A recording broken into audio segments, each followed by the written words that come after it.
মাসি এই কথা বলে পকেট থেকে 500 টাকার একটি নোট বের করে রেশমিকে দিয়ে বলল, ঔষধ কিনে নিও, নয়তোবা দেখা যাচ্ছে তোমাকে বিছানায় পড়ে থাকতে হবে। রেশমি টাকাটা হাতে নিয়ে নিল। মুমিন সাহেব বিছানা থেকে নেমে গেল। রেশমি বলল, এই বুড়ো থেকে আমি সবসময় দূরে থাকবো, নয়তোবা এই বুড়ো আমাকে মেরেই ফেলবে। এদিকে নিলয় হোটেল রুমে সিঁড়ি বেয়ে উঠছিল, অন্যদিকে সিঁড়ি দিয়ে নামছিল সাইফুল। নিলয় সাইফুলের পাশ কাটিয়ে চলে গেল।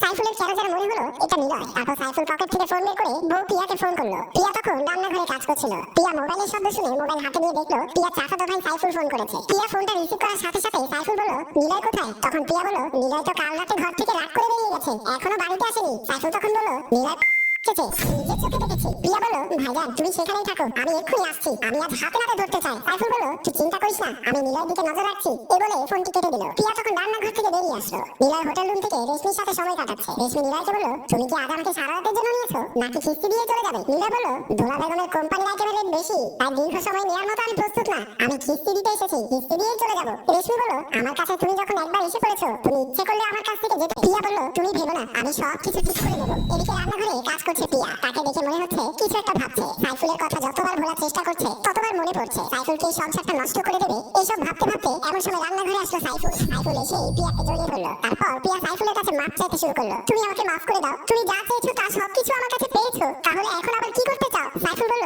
পেয়েছি, কিন্তু এতে করে আমার কিছুই হবে না, আমার আরো অনেক বেশি লাগবে। আমি যখন তোমার কাছে চাইবো তুমি আমাকে দেবে। পিয়া নিলয়কে অনেক বেশি ভালোবাসে, সংসারকে ভালোবাসে। এই সংসার ভেঙে গেলে কি হবে? মাথায় যেন আকাশ ভেঙে পড়লো পিয়া। তখন কিছুই করার ছিল না, সাইফুলের কথায় রাজি হতে হলো। রান্নাঘর থেকে সাইফুল পিয়াকে নিয়ে বেরিয়ে আসলো। দোলা বেগম রান্নাঘরে এসে দেখতে পেল চুলার উপরে রান্না বসানো, কিন্তু পিয়া রান্নাঘরে নেই। রান্নাঘর থেকে কোথায় যেন চলে গিয়েছে। দোলা বেগম একা একা নিজের সাথে কথা বলতে লাগলো। এমন সময় রান্নাঘরে আসলো পিয়া। পিয়াকে দেখে অনেকটা এলোমেলো লাগছে। দোলা বেগম পিয়াকে বলল, তোমার মুখের এই অবস্থা কেন? সারা মুখে তোমার লিপস্টিক লেগে আছে। পিয়া তখন ভয় পেয়ে গেল, মনে হচ্ছে এখনই ধরা পড়ে যাবে। দোলা বেগম পিয়াকে একটা পর একটা কথা বলেই যাচ্ছে, কিন্তু পিয়া কোনো কথাই বলতে পারছে না। পিয়া তখন মাথা নিচু করে দাঁড়িয়ে রইল। দোলা বেগম বলল, তাড়াতাড়ি রান্না শেষ করে খাবার রেডি করো, আমার খুব খিদে পেয়েছে।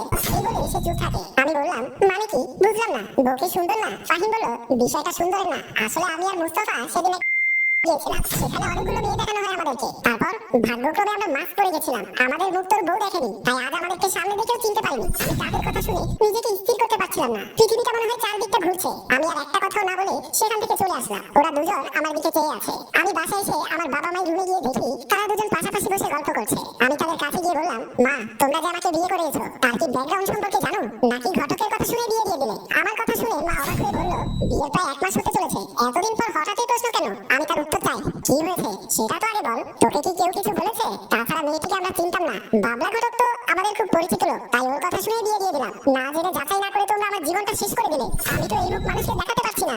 আসলে কি হয়েছে বলতো? তুই যদি কিছু জেনে থাকিস তাহলে আমাদের বল। তোমরা যাকে আমাকে বিয়ে করিয়েছো সে মিম হচ্ছে একটা, আর আমি 1 মাস ধরে ছাদের নিচে বসবাস করে আসছি। আমি ওকে চাই না, আমি কখনোই মানতে পারবো না এই কথাটি। মেয়েটি আমাদের সবার সাথে কত ভদ্র ব্যবহার করে, সংসারের খবর রাখে, সেই মেয়ে কি করে খারাপ হয়? তোর হয়তো কোনো জায়গায় ভুল হচ্ছে, আমার পক্ষে কথাটা মেনে নেওয়া সম্ভব নয়। ডিভোর্স তো দূরের কথা। তখন আমি রেগে গিয়ে মা বাবাকে বললাম, তোমরা আমার কথা বিশ্বাস করছো না তো? আমি তোমাদেরকে হাতে নাতে প্রমাণ দিয়ে দেখাবো। এই বলে আমি রুম থেকে বের হয়ে গেলাম।